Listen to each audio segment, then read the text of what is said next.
And we're live. My name's Brian, and this is a continuation of my AKUMU mode playthrough. This is part 11. The part, I always say, has nothing to do with what chapter I'm in. Right now I'm more than halfway through chapter 9.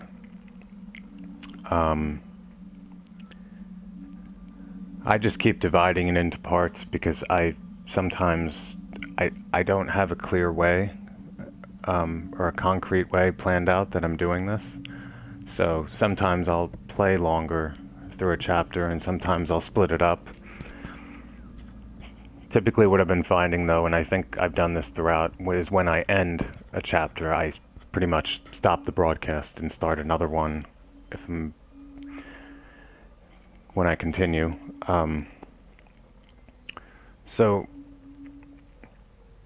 Well, firstly I want to say, and nobody's in here, but the last time I was broadcasting for the first half, there were a few people in here, and some were chatting, and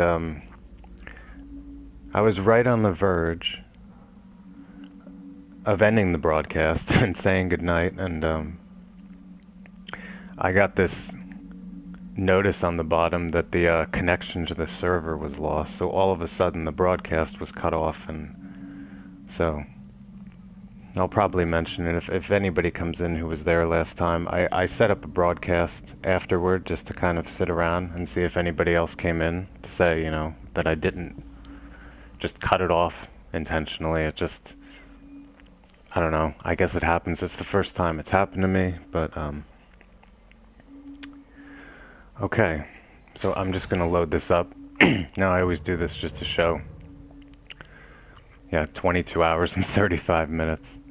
I'm not really concerned with time, on how much time this takes me.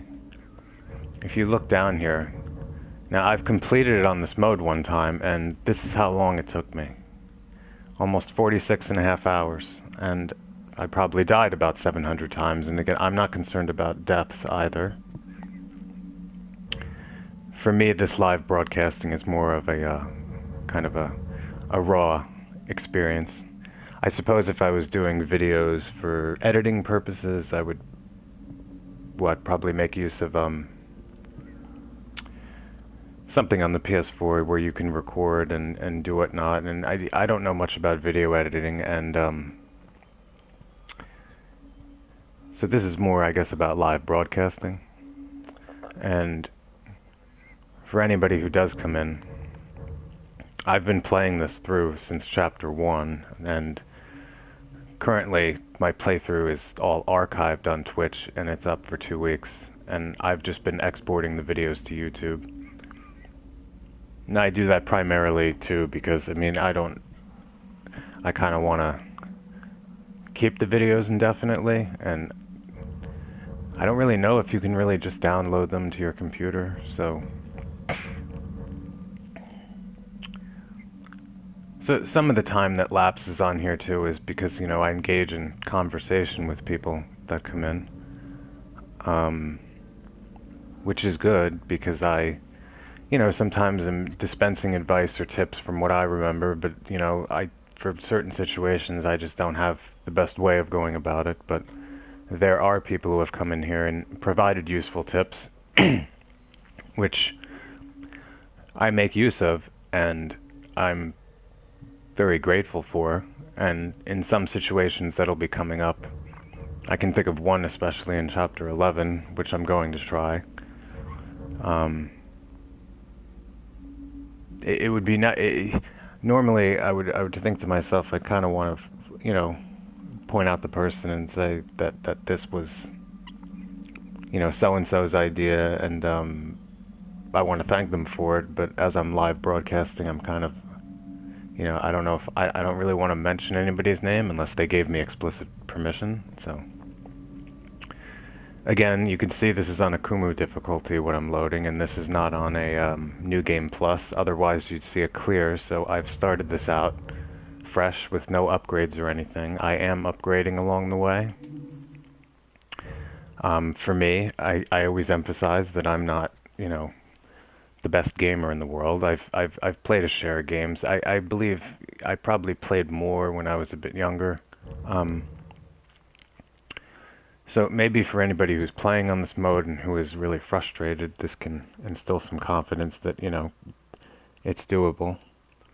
Now I play very cautiously, and I use certain chapters to prepare for other ones.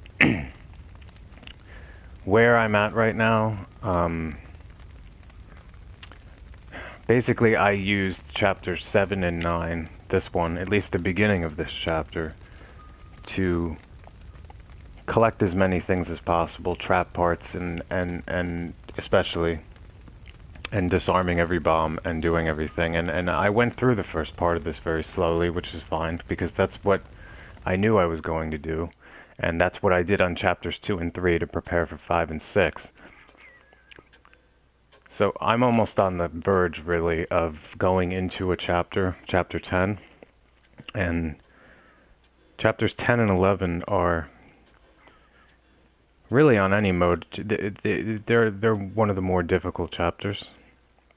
On this mode, I still think chapter 6 is probably, at least in my experience, it was the most, when I played through the first time, pretty frustrating. But chapter 10 really also is up there. And I'm talking about this, and I was even thinking about this beforehand, that, you know, I'm thinking ahead to chapter 10 and not even thinking I'm not done with this chapter. What am I doing? So let me think. Some of the things I'm doing with upgrades, and I usually recommend keeping, because you see I have a number of save files, and I usually recommend, especially on this, playing on this mode, or any mode, to keep more than one save file.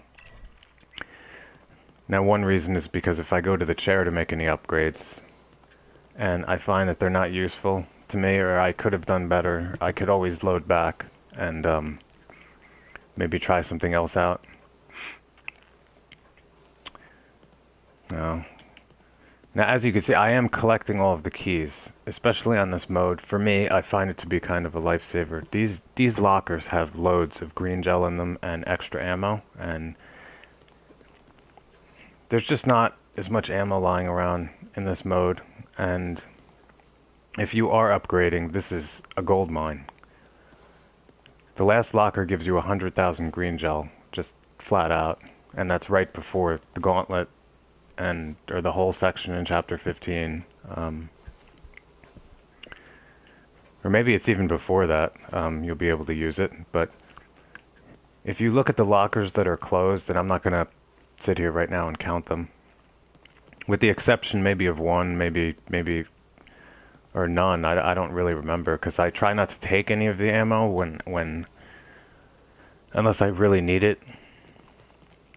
So if not all of them, then most of these lockers that are closed, those are ones that had green gel in them. So this is how much green gel you can get. And any jar that you pick out of these lockers, the minimum amount that you'll get from one jar is 5,000. So it really adds up. I usually think to myself that in total, by opening up all these lockers, considering the last one gives you 100,000 green gel, that you can probably make out getting 200,000 just from the lockers themselves. In order to open up all of these lockers, you do not need every single key. Now, you can miss one. Now, that doesn't sound like a lot, but the one I am going to miss is in Chapter 10. And you can only get it by defeating Laura, in which case it would skip a cutscene by the elevator and you can go off to the right and get one. To defeat Laura, especially on this mode, I would find to be not only extremely difficult, but more importantly, it would probably consume a lot of my ammo and resources, and really the way that I play, I try to conserve whenever I can. Because there are situations where, at least for me, I wind up being forced to kind of use my ammo. There's no way to stealth my way out of it. So whenever I can, I take the time to kill enemies or do whatever I can in a stealthy way. right now, I don't know how much use that would be.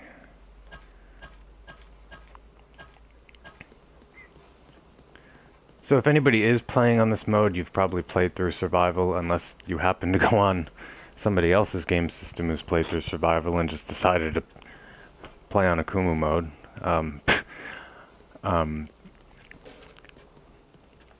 Which I don't know what I would do.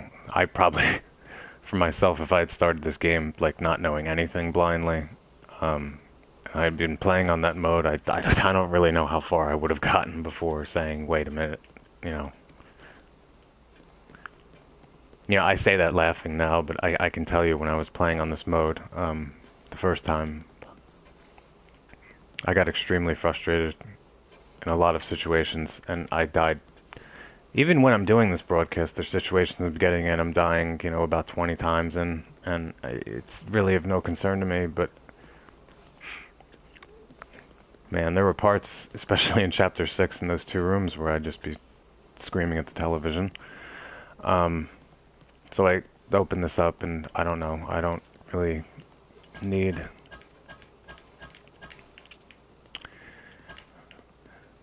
Trying to gauge what's ahead.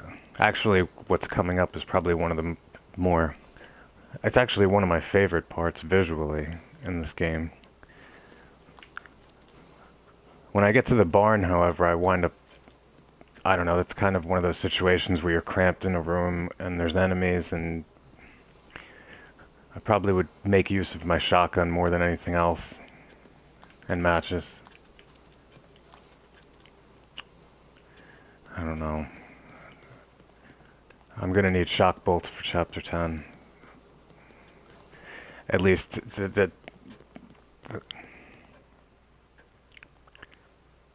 Hello. I've played through on this mode one time, and I guess decided to live broadcast another playthrough. I still die a number of times, but you're on Chapter 5 now. I don't know, in my view, Chapter 5, have you met up with Joseph yet? Because for me, when I played on this mode, even through this playthrough, it was the moment I met up with Joseph that, that's when it can become pretty frustrating, and especially in Chapter 6. And I'm not saying that to discourage, it's just a matter of, for me, having to protect him, especially on this mode, because he loses health very quickly. And it can become, for me, I don't know, I always think to myself, like, looking back, after getting through 5 and 6, it felt like, I'm not saying it felt like, oh, the rest of this is just, you know, easy and no problem, but really it can really be a confidence booster, because for me, those were pretty much, for me, some of the most difficult chapters, or at least 6 in and of itself, playing on this mode. I think when I played on survival, I think Chapter 10 was more problematic, which is coming up soon. But the thing is, when you're earlier on, especially in any mode you're playing, and you're playing a new game, you don't have, if you are upgrading, at that point you just don't have many upgrades, and it makes it a little more, it makes it, you know, a little more difficult. At this point, I have a lot of things upgraded because I am... Yeah, you know, I have... I don't know if it would be of much use, but I've been doing this playthrough since the beginning, so I have all of this archived on Twitch, and I was in the 2 rooms, and this time around in the beginning, which get you in the beginning of the chapter, I was probably in the rooms for about, I would say, an hour and a half, and I got through. The first time I played, I spent about 4 or 5 hours in the room, those 2 rooms. It's hard to gauge what to do in the situation because you're just cramped in there. I've heard that for the first room there might be some tactical way to go about it, because there might be more predictability than there is in the second room. It's hard for me to tell because when I get to the second room, I usually I'm just trying to get out of the room, and I'm not... I guess for me, again, I always emphasize I'm not, like, an expert, so I'm not... I kind of just wound up...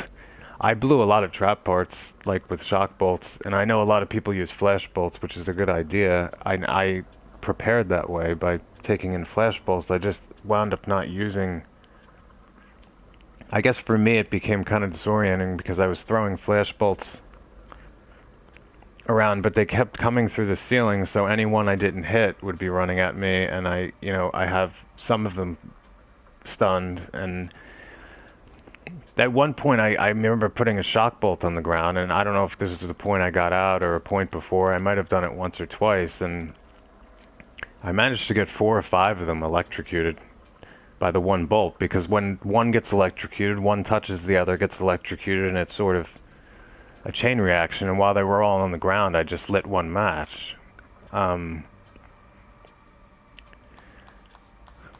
heard maybe possibly in the first room, if you take out the first 2 enemies that are right in front of you and just let the other 3 crawl through the window, that maybe sometimes or all the time, maybe if you, and I don't know, run around the room, that no other enemies will come through the window. I'm not sure though. I can't say that for certain, but I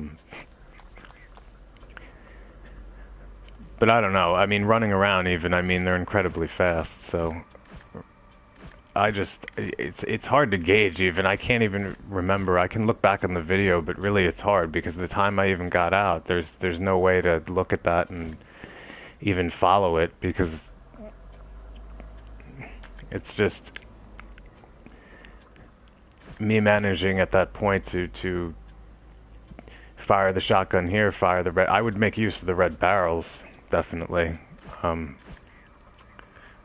Can kind of kick them towards the window in the beginning, sometimes get more than one to light on fire. I'm just sitting here thinking what...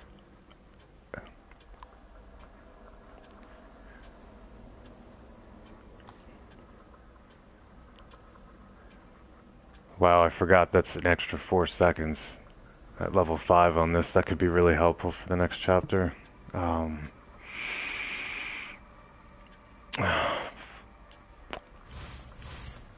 But...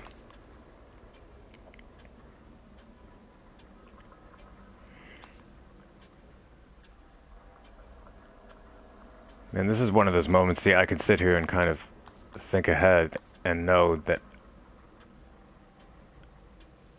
I really want the rifle to be good. I mean, level 3 is pretty good, but for the garage boss on chapter 10, the sniper is a good weapon to use. Especially when he goes purple, if you can hit him in the right spot, it'll paralyze him for a while.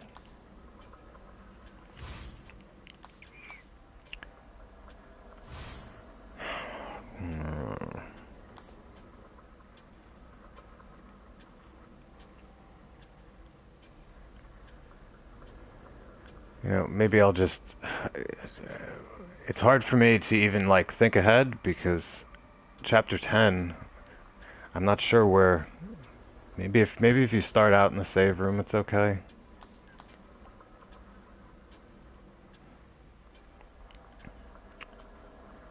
Maybe I can just, you know what, I'll just wait and see what happens. I believe there should be a save room, especially considering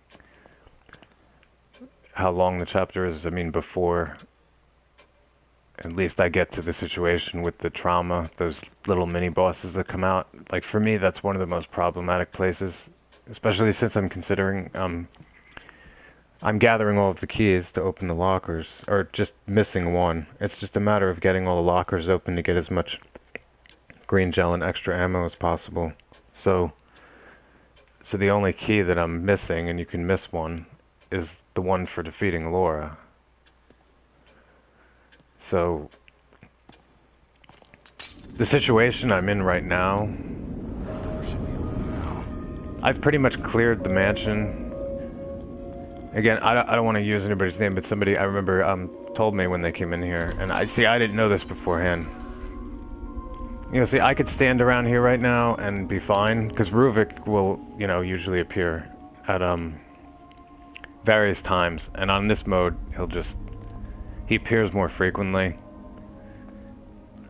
And I basically use... This save room is really a luxury to me. The way that I went about this chapter before this part, and this door is open now, because this is the second part of this chapter, I would go disarm a bomb, kill a few enemies, run back to the save room, save it. So everything I did, you know, if Ruvik happened to appear or I happened to die, it would already be saved. Now, I wasn't really aware, and it actually does work even on this mode. It's only 3 times. If you can escape Ruvik 3 times when he appears, he won't appear again. Of course, I didn't wind up doing that, or somebody, you know, came in and said something about that, and at that point I think I might have actually done it after dying maybe 6 or 7 times when he appears. I guess I'm just not good at getting away from him, and it's especially hard because he could just appear at any time. I mean, you could be at a dead end and he just appears, and at that point it's pretty much, I don't know how you can really get out of that.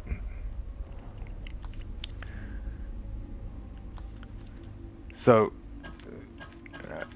I was saying, this next section is pretty much visually one of my favorites. I don't believe I need any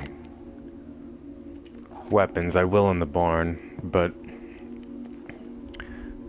I really like this part. And of course, playing on this mode, everything is a little... It's not just really about getting hit once.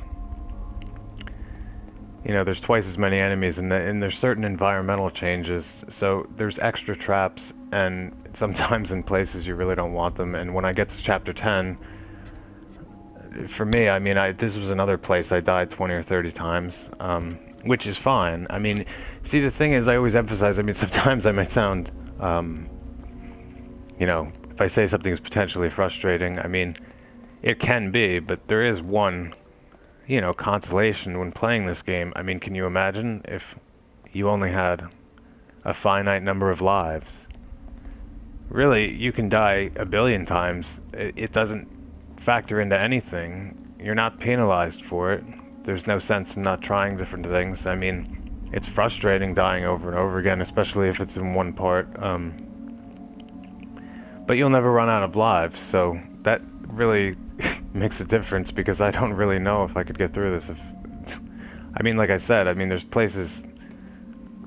In Chapter 6 in the beginning, when I played through the first time, I died about 70 or 80 times, you know, in one place. And, I don't think there's any game that gives... even remembering, like, on older generation systems, that would just start you out with 80 lives. I mean, and that's just one section. I mean, for me, it was... And again, I'm not an expert. I was just kind of running around and...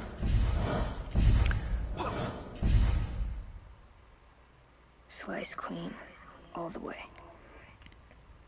No cure for what I'm going to do to you. Peel pristine skin. Thoughts from the mind. Maybe I shouldn't be walking around like this. I should be... You fear, little one. Peel. Ruvik? I don't even know what to call him here. It's Ruvik. Ruvik and red balls and red... I just love the way they did this, the atmosphere. Oh, good. I can always use that. Just trying to remind myself to, like, look around for stuff, because I'm collecting as much as possible. I'm collecting everything I can. And, I mean, a shock bolt is 4 trap parts, and I make use of them a lot. I find them to be one of the most useful bolts. Especially since you can make trails with them on the ground if an enemy is running towards you, like the garage boss. And, you know, once they stop being electrocuted, they'll just run into the next one if they're running after you, and it gives you a lot of time. It's just a lot of trap parts, and... But the thing is, if you don't even... If you... Like, for instance, if I disposed of the boss quicker than all of the trails I put on the ground, which I don't know if that's what I'm going to do. It probably will be when he turns purple.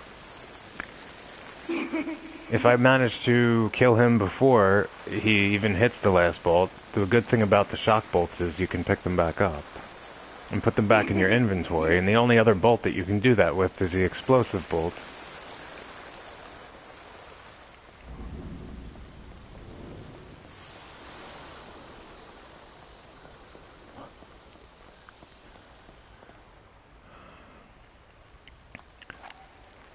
Now, the one reason I'm pulling this handgun out is not because I'm going to blow away Ruvik.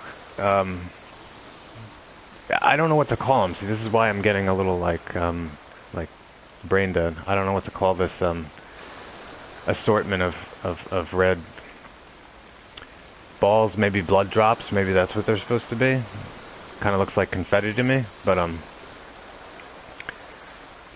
It's gonna have you at some point run through this. Really, it's kind of a visually stunning place to me. And unfortunately, there's one gate. There might only be two, and normally you can just melee, you know, a locked gate and run and kick it open. And I find that the first one, every time I go up to it and try to melee it, the lock doesn't break. That I usually have to fire at it, which really, if that happens to anybody, that's not really your mistake. It should just open.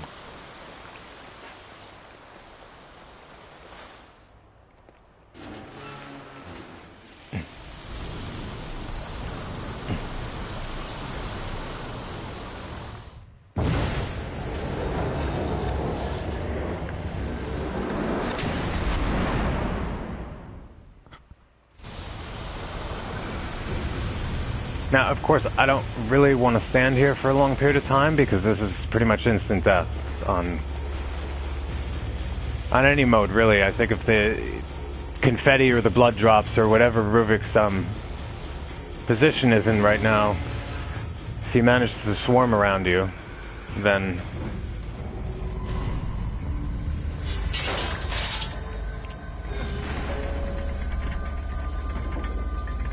oh, that's right. See, this is what I mean. When you play on this mode, they put extra traps on the ground, and why am I not moving?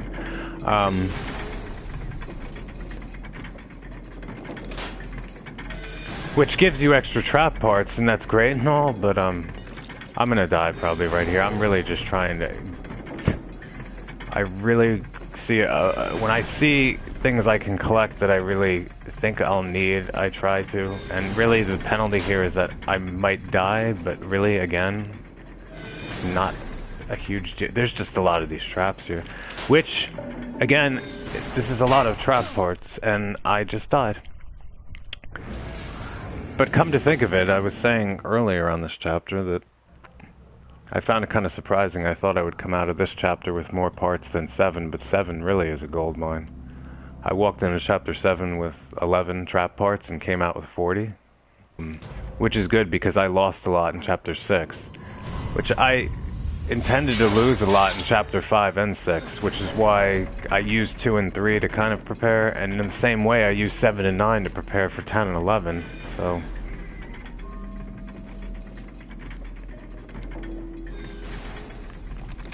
I don't know. Now that I'm doing this again, this has to be possible. I mean, I know this is possible to get through. I mean, but it's just a matter of me collecting those items and doing whatnot. It's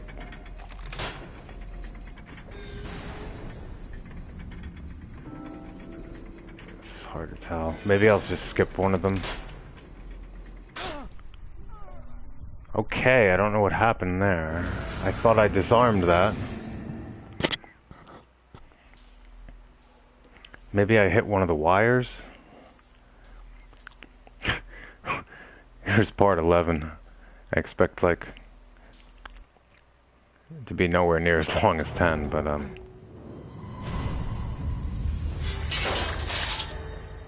this would be like a 4-hour video of me just crawling through wires, dying.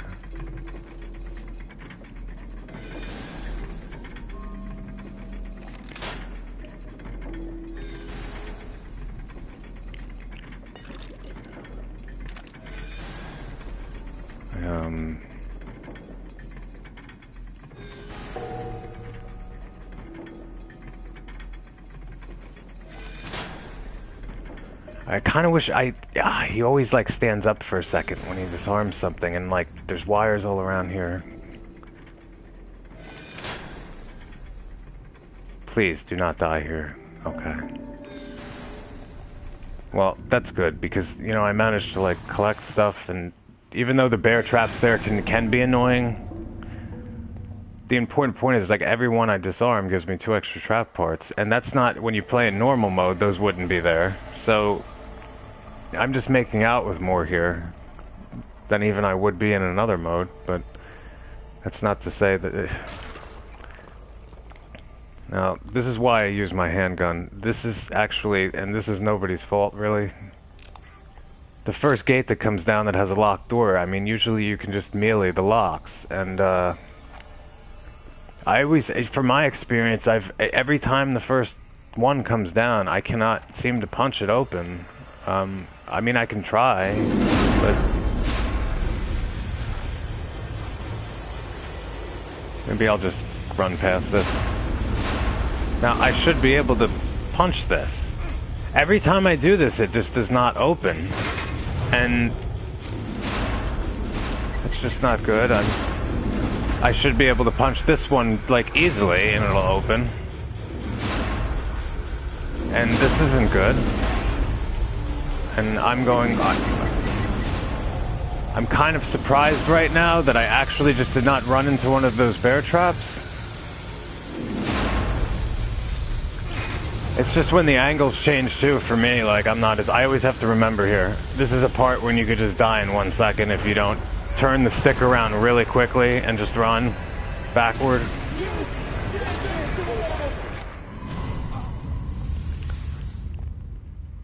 So for me, it can be disorienting, I guess, when it changes the angle and I have to run from a different angle. I get kind of... Okay, it's a little quiet. It's a little too quiet.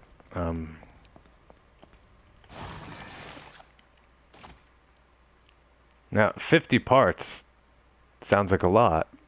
And then again, I came into chapter 7 with 11 parts. This is why I used 7 and 9 the way I did, which would only be shown on the previous videos. This is more, like I said, preparatory for the next 2 chapters. I mean, 50 parts, that's a lot of parts to have.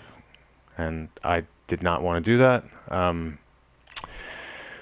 Okay, I just made a bolt, and...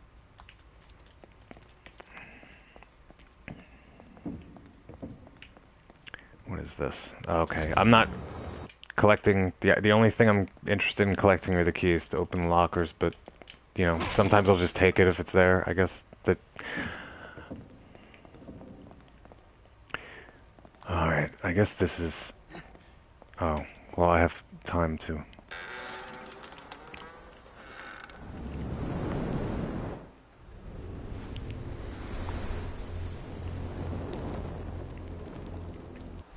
Why was I led here?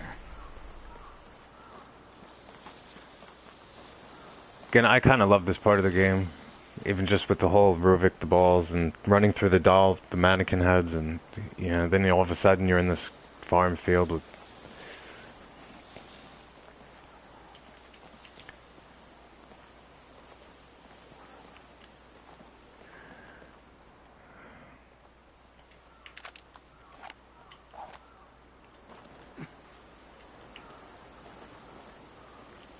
That's good. Well, if I had known that would be there, I probably would have upgraded my storage. You just don't get a lot of rifle ammo laying around, and this is a pretty... I've been upgrading the damage on this. This is useful, especially on the Chapter 10 boss. Yeah.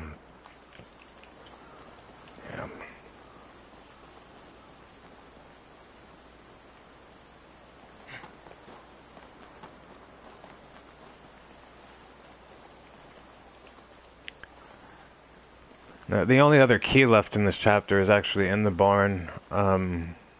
It can be missed quite easily because it's behind a bunch of haystacks. You don't have to burn it to get it, so you don't have to waste any matches, but you don't want to look out the window beforehand because you'll just wind up not being able to get it. Is that it? I thought there was something else out here. Am I missing something? Like a bolt? I thought there was... Oh, there it is. Which... Alright, well... I'd rather it be a shock bolt, but, you know... I'm not gonna complain when something's lying around here.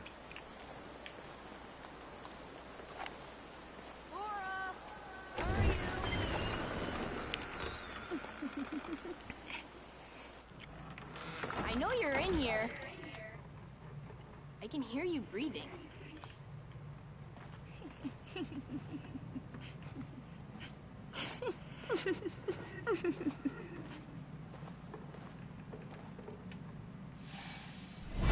Rich bastards think they can buy up all our land. I'm just skipping the cutscenes. Maybe I'll do a playthrough where I let them all play through. I mean, just to watch the whole story, but I don't know, playing on this mode, I'm just kind of anxious about, you know, chapter 10 right now. It's kind of what I've been thinking about mostly. And even, like, not about this. And this could be problematic. And I could wind up dying a number of times when Ruvik comes out and I have to deal with the enemies because... Again, there's a lot more enemies on this, and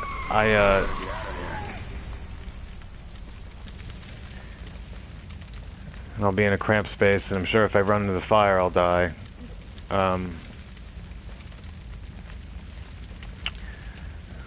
Okay.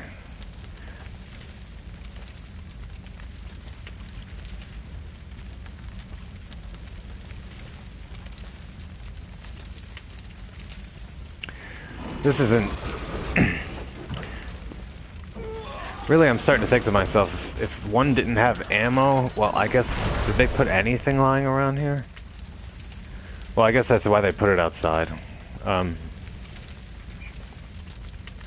was just thinking, if one didn't have, like, a single bullet, I don't even know how this would be possible to do.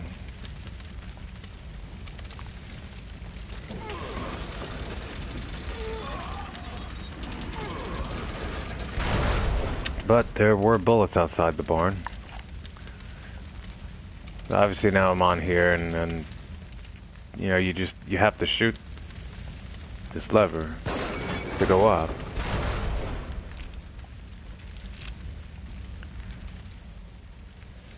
Green gel, always good. Now here's the part I was saying where the last key is. Now if you go to the window and look out, you're not going to be able to get this, so because it's going to go right to the scene, the fight, where you have to down a bunch of enemies and avoid Ruvik. It's behind this haystack. Now you could burn it, but if you don't want to waste a match, you can just try to, you know, just shuffle these aside. And you'll see it's just right there.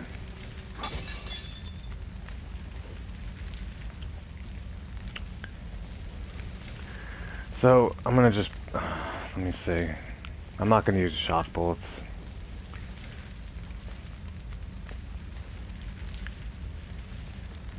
I don't know. Usually harpoon bolts are laying around in places. And I have 5 of them.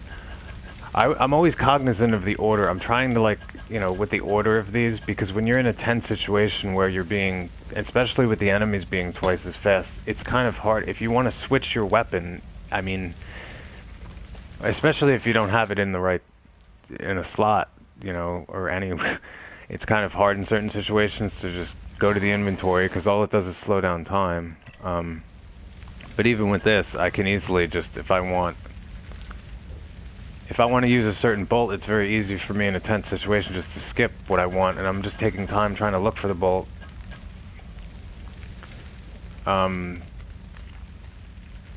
And it may sound weird me saying this, it's just a matter of in certain situations that arise, it's just very difficult to switch anything, and even knowing the order, kind of,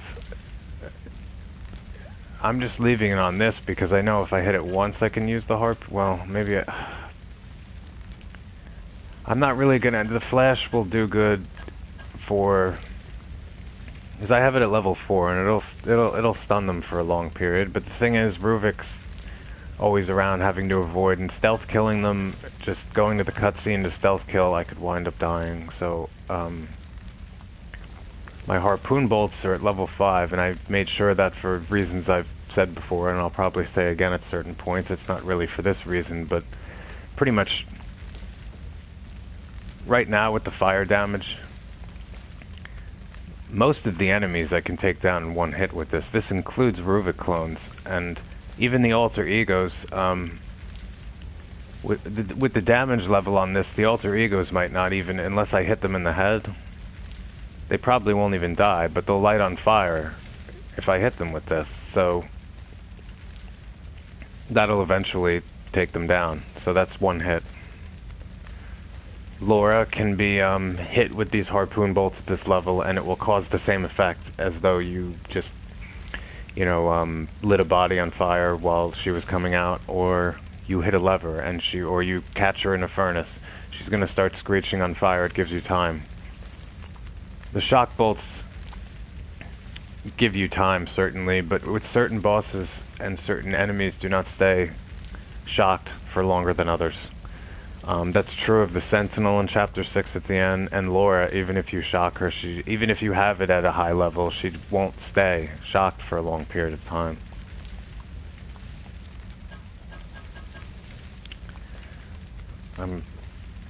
Okay, I'm just gonna go into this.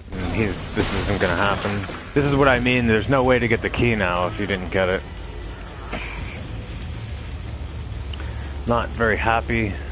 This is one of those tense situations. Yes, there are harpoon bolts on the wall here, but and there's shotgun shells lying around. And I'm kind of not.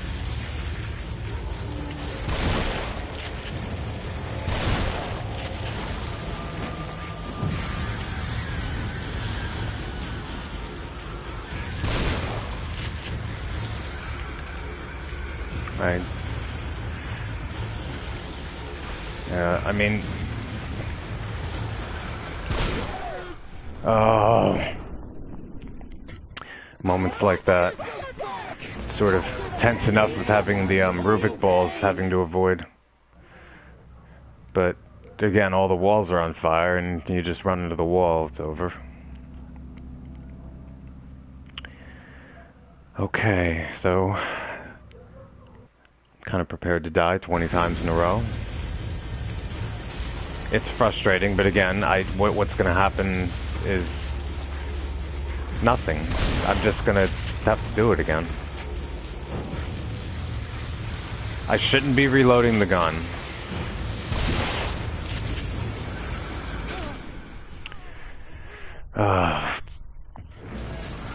Now that was an example, you know, lighting a match on a body. Some of the bodies, they will spring up very quickly and just, all they have to do is touch you on this mode and it's over. I usually try not to stand like in the middle of the body, but kind of near where the feet are, but I kind of, I don't know, it's hard to tell. Some enemies, there's some enemies, if you notice them visually, like, I can't explain which ones, but some of them will. Some of them, I don't know, I can point it out when I see it. Some of them, there's more of a chance that they'll spring up than other ones.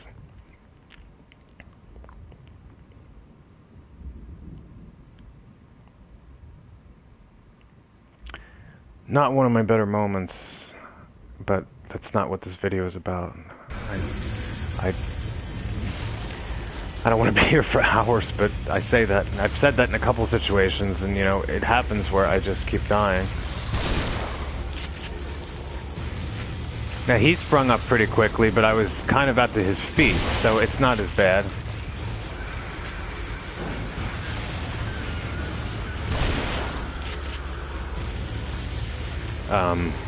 Not good. I'm kind of... See, I gotta move around at the same time.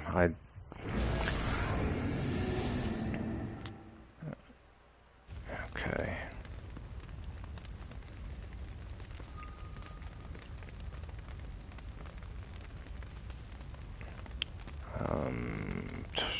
Kind of blank. This is one of those. This is one of those moments, kind of like again in a small room, and I have to just react in a good way, and I'm gonna use one of these. And again, you see, they just go automatically on fire. I'm doing it because there's one here, and I can pick it up, and you know, oh my god, I'm going to run. I'm not doing too well.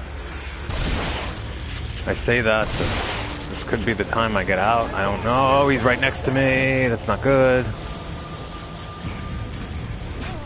Oh, man.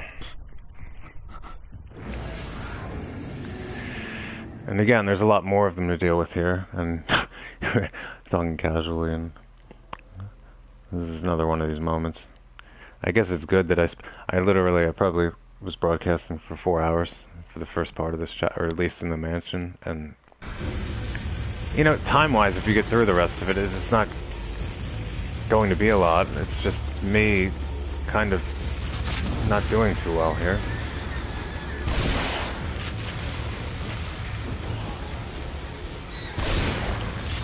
I really don't want to stand in one place, and I'm kind of disoriented right now. Oh no. See, this is what I'm kind of stuck, I feel. I don't know. Okay, they're all in one. Just get kicked once, that's it. I was hoping I could hit more of them down with one hit, and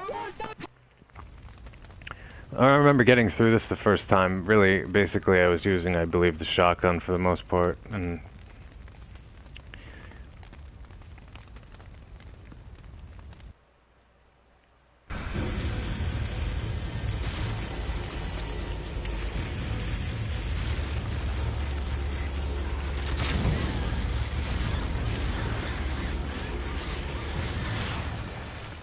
alright, that happens, and it's frustrating. I wind up using the camera and, or you know, the stick to move, and I wind up just pressing it, and it goes to the inventory. I've had that happen in a lot of tense situations where I accidentally press down on the stick, and that just pretty much right there spelled death for me.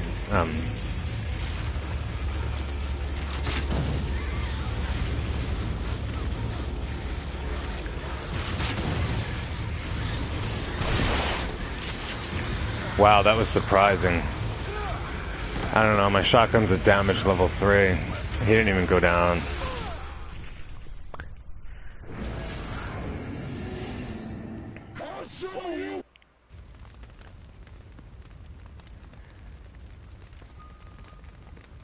Now again, I've said this before, it could be tempting for me to be like, I'm not doing too well. Maybe I should just reload and start the broadcast all over again. But it's not about that. I mean, again, this is kind of giving just my experience overall from playing, and I am playing through the second time, but however many times I die. I totally, just one of those moments that wasn't good. Managed to duck, kind of. I tried to get both of them. Oh, man.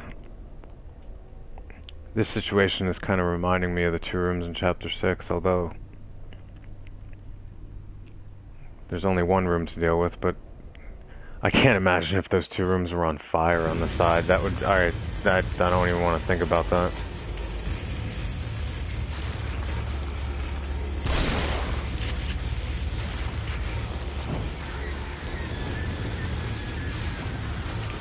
Oh my god. No, I don't want to pick up green gel. That's not really what I wanted to do, but it happened. I don't know where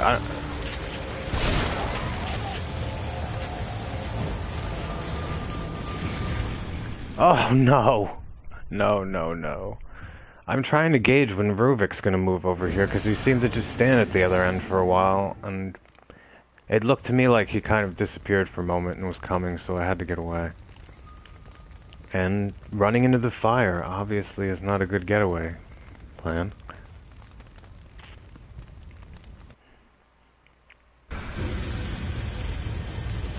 I'm just sitting here smiling. I wonder how many times this is gonna take.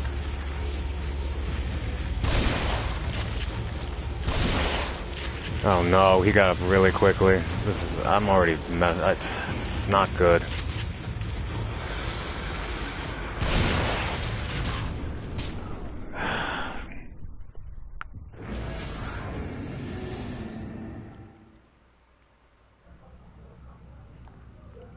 This is one of these situations where I see one of the reasons I think, and well, I wouldn't be thinking this probably if I wasn't broadcasting, because I'm so conscious of it. But yeah, I can't imagine if I had no matches right now.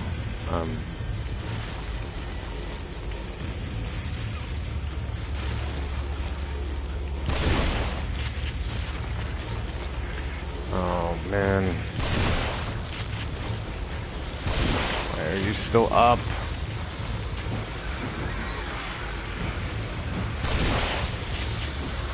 Getting. I want to echo the words of Joseph right now. This is getting too hard. I'm just not able to. Oh my god, they're so damn fast.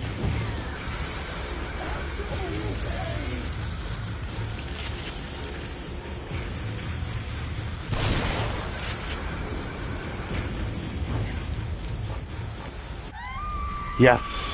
I guess it wasn't as bad as I thought it would be. I believe there are more enemies, but I guess not as many. And even if I am mistaken, I guess it's just a matter of them being twice as fast. Again, you could see I didn't... The time that I got out right here, I basically just used my shotgun the whole time.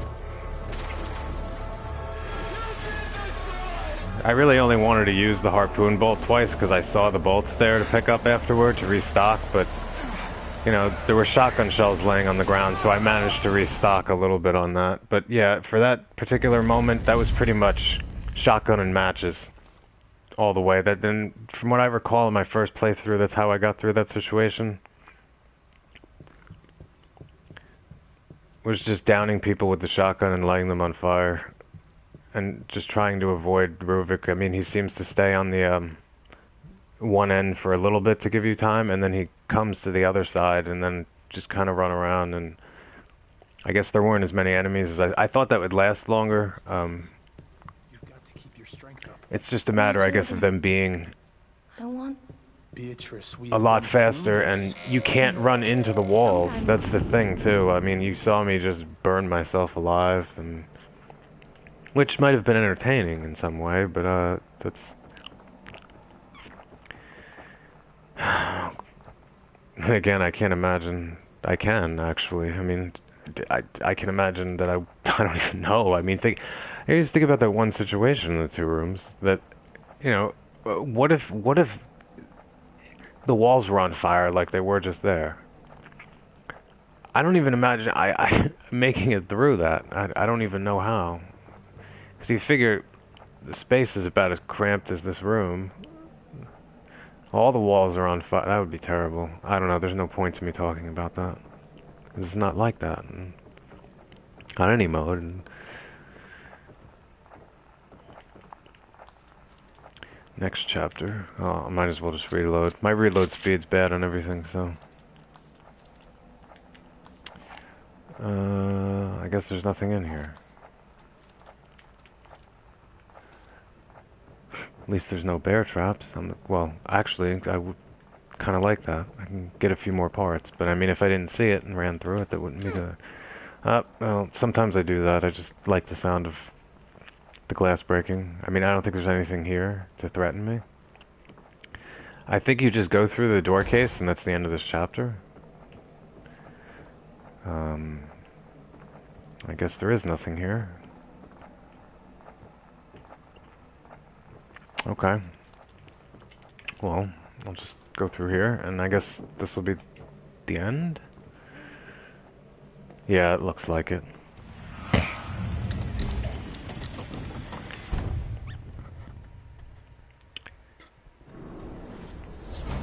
Well, now I can look forward to,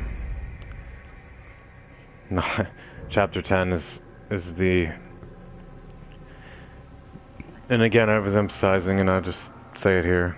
I guess because of the elapsed time, this is one of my shortest videos. I always, like I was saying, pretty much from what I recollect, I never know with these parts how long I'm going to play, but if it's the end of the chapter, then I'll just end the broadcast and start a new one. So well, with the exception of my little mistake when I was doing a demonstration, I made a harpoon bolt, but so what I have 48 parts. With chapter 7 and 9 combined, and really 8 between, I kind of wasted a few bolts. I missed 7 more was a gold mine for me. I mean, coming in with 11 parts and coming out with 40. And I expected to get more in this chapter, and in a way, actually, I did when I had to crawl through the wires. Disarming the bear traps, I got a number of parts, so if I hadn't used the harpoon bolt, I'd be coming out here starting chapter 10 with 50 trap parts already in my inventory. And a lot of what I did in 7 and 9 is really preparation for the next 2 chapters. Really the beginning of chapter 10, just to say, well, I should probably maybe start up the broadcast on chapter 10 before I say this. The first half probably will go slow because I'm going to wind up trying to use as much stealth as possible. Because then all of a sudden it just seems, for me, you're kind of bombarded one thing after another. With the trauma, the mini-bosses, to where I consider mini-bosses, and then not just me, but probably a lot of other people, but then all of a sudden Laura comes after me. Then the garage door, or garage boss, whose official name would be Amalgam Alpha, comes out. He's kind of a notorious boss for being a pain.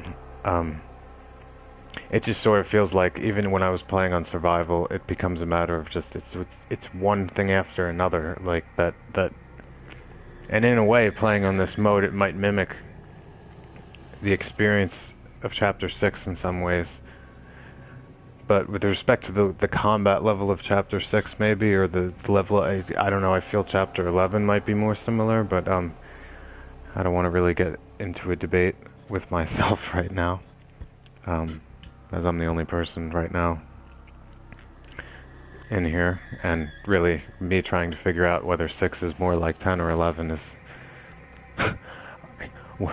I don't know. Whether I seem to come up with a great answer doesn't seem to make any difference.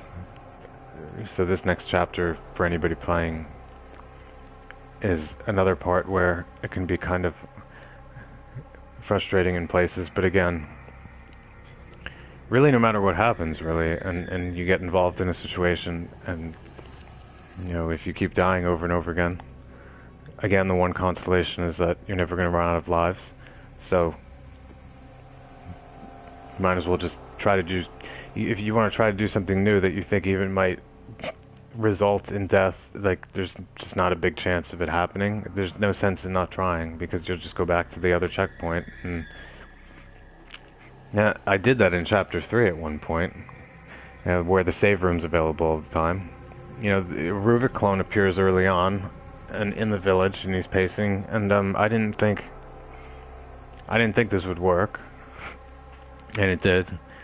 I guess I had a torch in my hand, or maybe there was one on the ground, and I just thought to myself, what if I just go up to him and melee him with the torch? Like, what would happen? And really, if, I thought to myself, probably, this is not going to work. And what's going to happen if it doesn't work? I'm going to die. And then what's the penalty or result of that? The game loads again, and it just goes back. So I kind of snuck up behind him a little bit, which I should add that I thought beforehand that you couldn't sneak kill them. And I'm not totally sure. I believe you can. I believe it from what I've looked at and read. And maybe I'll try it in chapter 13 at one part, but yeah, I kind of got up behind him. I just didn't run up to his face real quick, but and I just waved the torch, and he just burned in one hit. So basically, that's the only point I can think of where you'll meet a Ruvik clone where there'll be a torch available. And I could be wrong, but I mean, you just pick it up and hit him with it. He'll die in one hit. But, so maybe I'll end on this note, because I'm going to stop this broadcast because maybe take a little break. and start up chapter 10, which I'm very excited about. Um, uh, so, my name's Brian, and thank you for anybody who came in here. Right now, nobody's in here. This isn't a very long broadcast. So, it's no. What time is it? Okay, I'm just gonna end it and take a break and come back to this. Because I'm kind of eager to get through chapter 10. I don't know if I'll get through the entire thing. I imagine that I'll split it up, and I say this at times, into two broadcasts. It's a very long chapter, and so is 11. So, my name's Brian, and I'm going to end this broadcast now, and I'll start up a new one for chapter 10. So, okay.